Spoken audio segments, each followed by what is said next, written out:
And welcome back here on the Roundtable program. Take a look at your screen there at home. Once again, we appreciate you joining us today. Hunger is no game, definitely not. Some 2011 statistics for you.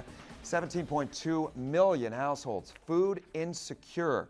That's around the country. And here's something that's really interesting. The median food secure household spent 27% more on food than the median food insecure household. Sobering statistics there. We talked going into break about almost 27% of the kids here in Lucas County who don't know where that next meal is coming from. And there's a man here locally who was just recognized nationally for his work trying to make sure that those kids get the meals they need.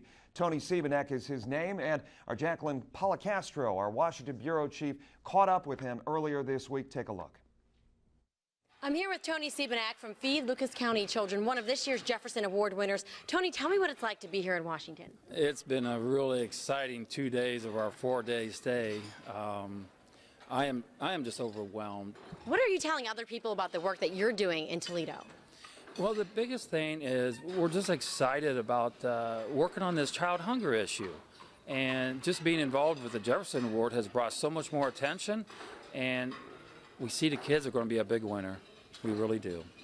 Coming here to Washington for the awards is something that not all the volunteers throughout the country get to do. What is it about your work that you think makes you special?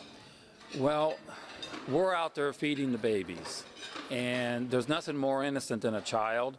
And, you know, they tell you, oh, thank you. You hear appreciation from kids. And when you get to see them eat, that kind of makes you feel warm inside. Most of the time you're doing your work quietly. Now you're in the spotlight. Do you need help? Is there something that people can do to help you? Yes, right now we're facing a major crisis where we need more space and we need more kitchen equipment. And we just need more people to step up to the table. And as soon as we get this accomplished, we will more than double the amount of meals, and we'll be looking at closely to about 20,000 meals a day. All right, Tony, thanks so much for your time, and congratulations on the award. Thank you. Reporting in Washington, Jacqueline Policastro, 13 ABC, Action News.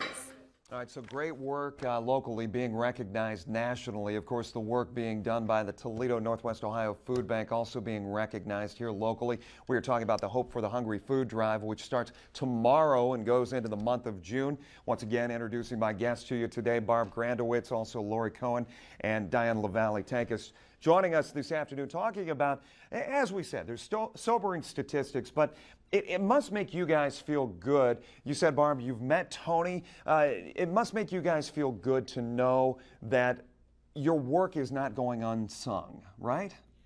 Well, it is. You know, it is good, or it does feel good to know it's not going unnoticed. But yes. That's not why we're here. Yeah. We're here because there is an issue of hunger in our area. And I think I speak for all the staff at the food bank. It's not just a job for us, but it's a passion. Yeah. You know, it's a lot of hard work. Nobody is getting rich at the food bank, but we're there because we want to make sure that the communities that our families and friends live in, and their families and friends live in, are supported, and that these needs are being met, and that we can all work together to hopefully someday end this.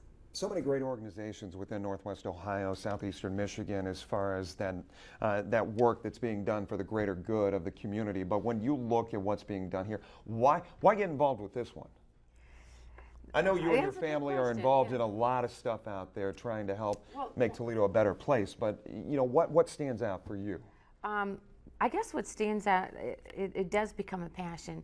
I think everyone picks something that means something to them, and hunger is one of the most important things. And you know, my parents grew up in the Depression era and they used to tell us stories about different things, and so you think about that and you think, well, we're really blessed. Some of us are really blessed and didn't have to worry about that. And that was something that was very important to my father, and I think he instilled in us that ability or the desire to give back. And the second thing was that it is local. That, I mean, there are a lot of national organizations and medical organizations that do need help and money, but when you know that your efforts are going to stay here and benefit your friends, your neighbors, cousins, people that work for you, their relatives, then it makes it a lot more meaningful. Yeah. We've seen ebbs and flows in our lifetime as far as the economy is concerned, and we probably never thought, you talk about parents growing up in a depression era, and you start thinking about what we've seen over the last couple of years, what you all have dealt with and tried to help, but you must sit there and just hold your head sometimes and think, I can't believe it got this bad. Hunger doesn't discriminate. Yeah. So it's the young child, it's the African American, it's the white person next door, it's in the suburbs, it's in the cities, and it's in the country areas. So it doesn't discriminate in place or person or age. Yeah. And so it just keeps going, and it can become generational. From if a child is hungry when he or she is young, it affects them educationally, it affects them socially. It goes through a whole myriad of things health-wise. Right. Many senior citizens who are hungry have a lot of health issues because they don't have the nutritional needs met. And I think we've said it before with so many things, and when we come back to the economy again and again, we say these tough times know no socioeconomic boundaries. I mean, it affects, as you said, it affects everybody. So going forward, as we look and get in tomorrow, we are here on Sunday, tomorrow starting this Hope for the Hungry food drive. What's the word you put out to Northwest Ohio, Southeastern Michigan? We've put up the locations. I want to mention them again.